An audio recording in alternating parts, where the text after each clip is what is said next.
جاسوس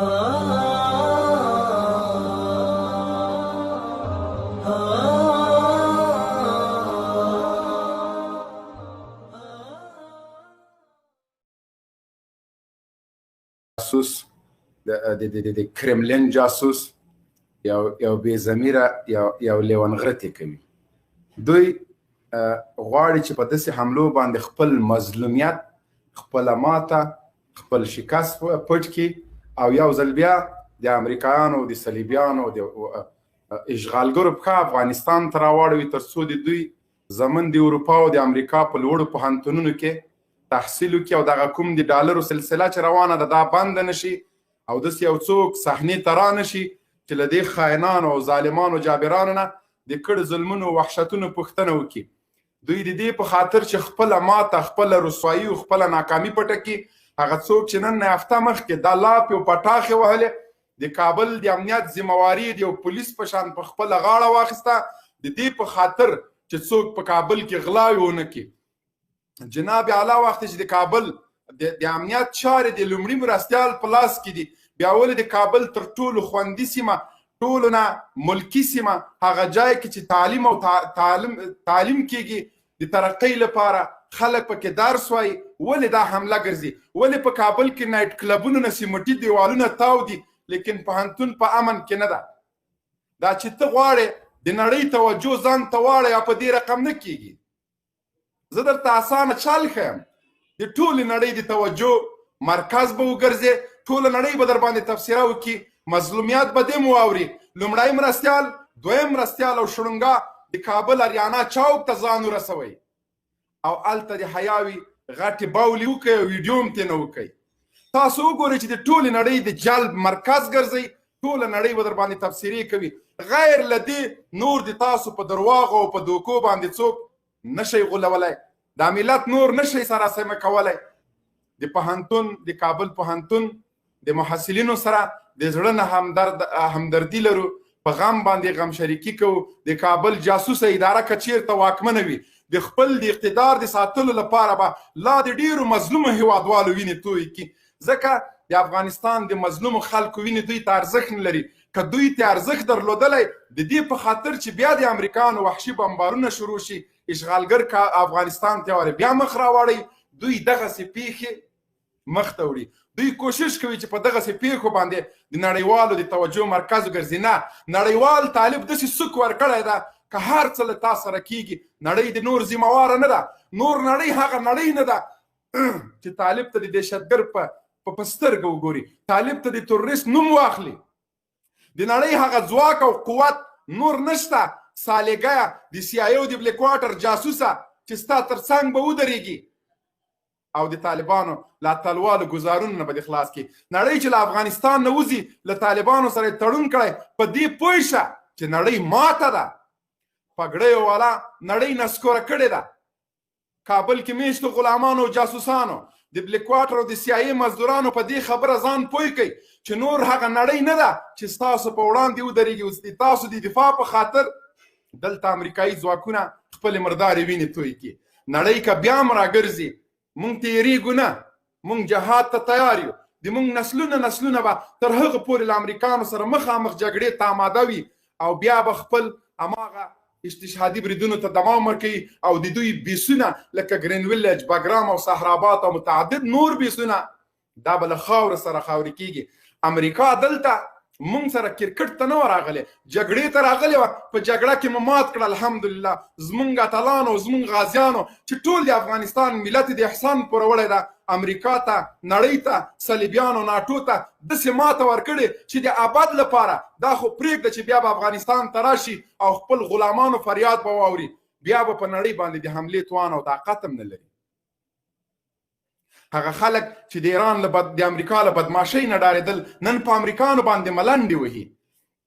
هغه ناټو، هغه ځواکونه مارین او سمندري او تیش او اسمان او مځکه، هوا او مځکه او ټول د دوی سره وه او د دوی د تیارو له خولې بمونه ورېدل، ګلونه نه ورېده. او د چا په سینه باندې لګېده؟ د حافظ د قرآن په سینه باندې، د عالم په سینه باندې، د شیوخو په سینو باندې، په مدرسو په منبرونو باندې اور بل کړی. نور هغه امریکا نشته، نور د نړۍ هغه طاقت نشته. بهتره خبره دا ده خپل د قدرت د بقا دپاره د افغانانو وینې مه تویوئ. حساب چې څه مو کړي هغه کوم هډوکی مو چې خوړلی ده د هغه د وتلو وخت ده. نور که تاسو ته هر څومره تکلیف لري درځي د موږ پکې کار نشته، ځکه موږ په 2001 نه درته چغې وو چې دغه هډوکی چې خورې د دې د وتلو د لار سنجولو که. لیکن تا هغه وخت دې ته نه کته، تا هډوکي خوړل، لیکن دې ته دې نه کته چې دغه هډوکی خو د وتلو یوه لار لري. اوس هغه لار ته هډوکی برابر شوی ده، اوس ځان ټینګ که. اوس که څومره تکلیف ده په تا ده، چغې مه وهه. اوس به د افغانستان اصلي وارثین، اصلي افغانان او اصلي مسلمانان معلوم شي چې دا هیواد د چا ده. د دې هیواد اصلي وارثان څوک دي؟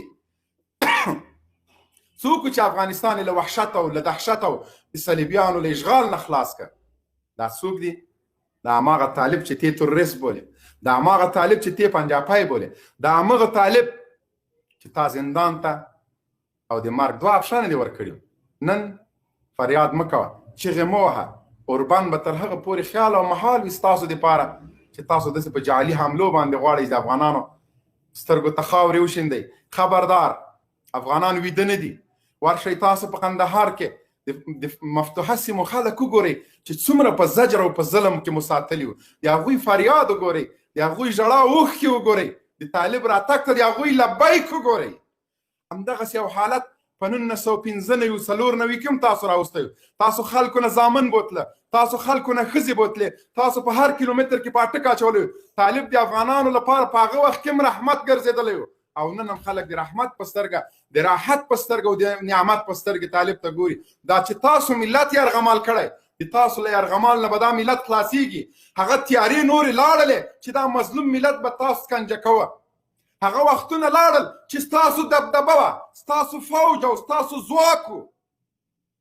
هغه وخت مو هم درته ویلي و چې زمونږ ورځې راځي، مونږ خپل رب ته ډېرې زارۍ کړي، ډېر مو په سجده کې اوښکې تویې کړي، دې ملت ډېرې اوښکې تویې کړي چې یا الله نور زمونږ لاسونه د دې ظالمانو ګریوانو ته وراسوه. اوس هغه شېبې راغلي دي چې زه تا له ګریوان نه ونیسم، خپل د مظلومې خورکۍ، خپل د هغه سپین سرې مورکۍ، خپل د یتیمانو د کړي ظلمونو پوښتنه درنه وکړم. اوس څنګه د اوربان چغې او نارې وهې؟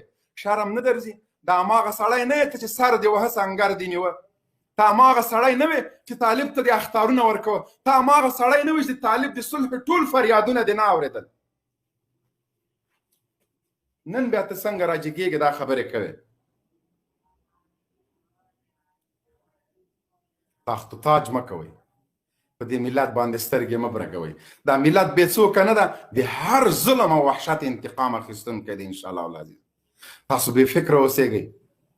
د افغانستان مظلوم ملت ته دا وایو، دا کومې اوښکې چې تاسو د ازادۍ په خاطر باندې تویې کړلې او خپل د طالب جان لاسونه مو ښکلول، موږ پوهېږو چې د طالب احسان تاسو درکړی ده، د طالب قرباني مو درکړې ده. په دې پوه وئ چې تاسو له دې ظلم او وحشت نه بغیر له طالبه څوک نشي خلاصولی. موږ ټول د طالبانو همداسې پوروړي یو. موږ ټول د هغه مجاهدینو چې لوڅې پښې د جهاد سنګرونو ته تلل، د شهادت لوړ ارمانونه یې له ځانه سره وړل، د دې ملت د ازادۍ په خاطر خپل بچي پرېښي وو، خپل کور یې پرېښی وو، خپل ژوند یې پرېښی وو.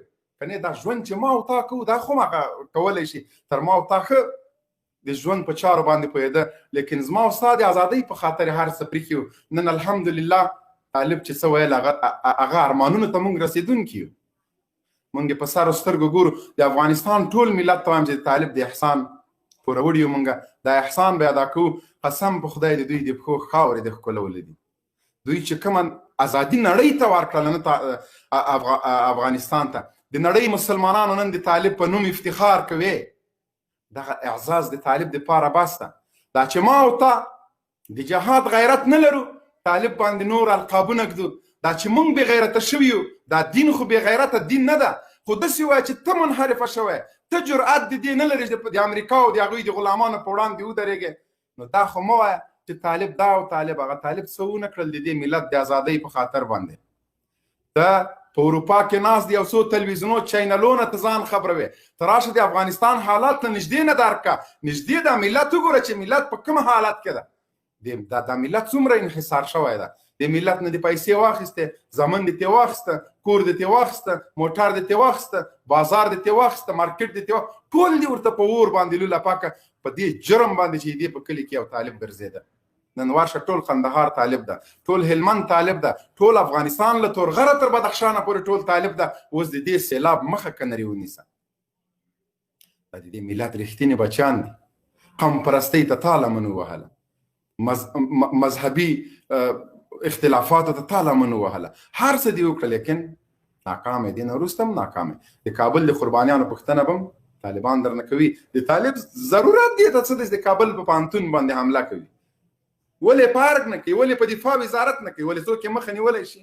نه دي کړي، ثابته کړې نه ده چې هغه ځي په ملکي جای باندې پانتون باندې د روزنې په جي باندې په هغه جي باندې د طالب ځي توپاک دی اخلي هله دلته د عام ولس بې دفاع ولس وژني. ولې د تا پسې نه راځي د سی آی ای جاسوسه هغه سلګۍ د تا د مونږه هیرې نه دي چې طالبانو ګزار درکړو د ټلونیوز کې د ژړاوې کولې، هر رسنۍ ته د فریادونه کول، اوښکې د تویولې. دا په تا راغلې نه وه. دا چې همداسې یو څو مضبوط ګزارونه ته نور وخورې، ته به په خپله صلح ته آماده شې، ته به خپله شرعي نظام ومنې، ته به خپله دا ومنې چې طالبان د دې وطن او د دې ملت اصلي بچیان دي. هغه اوښکې ستا زمونږ فریاد چې زړه دې ډاک ولې څه خبره ده؟ لومړی مرستیال صاحب ولې سلګۍ وهې؟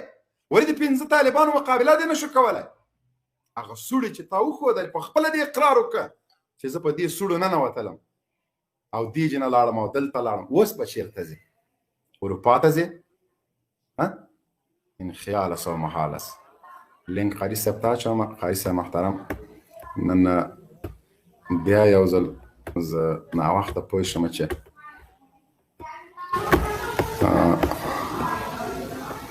قاري صاحب قاري صاحب محترم لایف لینک مې ورچولی د قاري صاحب مرسته. یاره خو یم منم دې په خدای دا څومره غټ کار کړی و سړی، داسې مه کوه.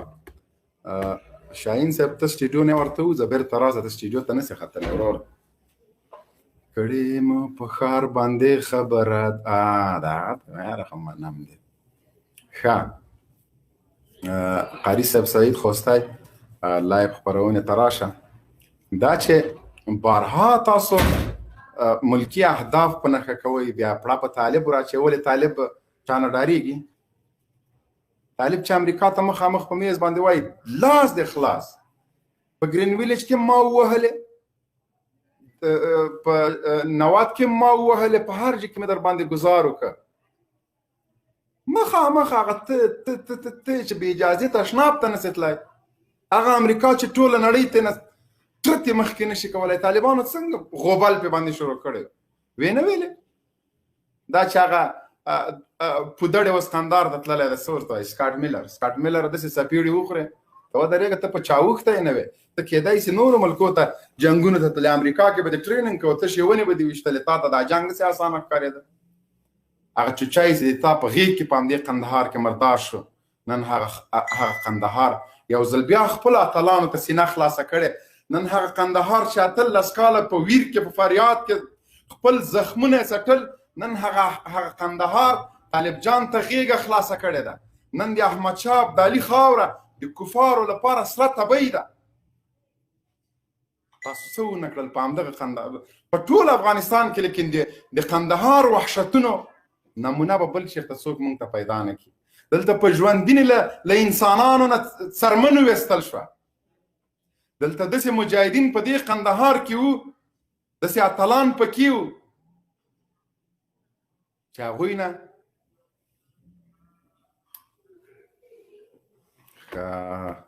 د مونږ لایف خپرونه لکه چې ریپورټ شوله. شاهین صاحب ته هغه وګوره، ته بل آی ډي پکې. السلام علیکم قاري صاحب محترم. وعلیکم السلام. پیج لاړو کارګي لاړو لایف صحیح ده. مبین صاحب لایف صحیح ده؟ نه ده لایف نشته، لایف لاړو اوس لاړو. ودرېږه زه د هغه آی ډي چې کومه ته بله واچوه پرېږدو یې چېرته. قاري صاحب ته قاري صاحب السلام علیکم.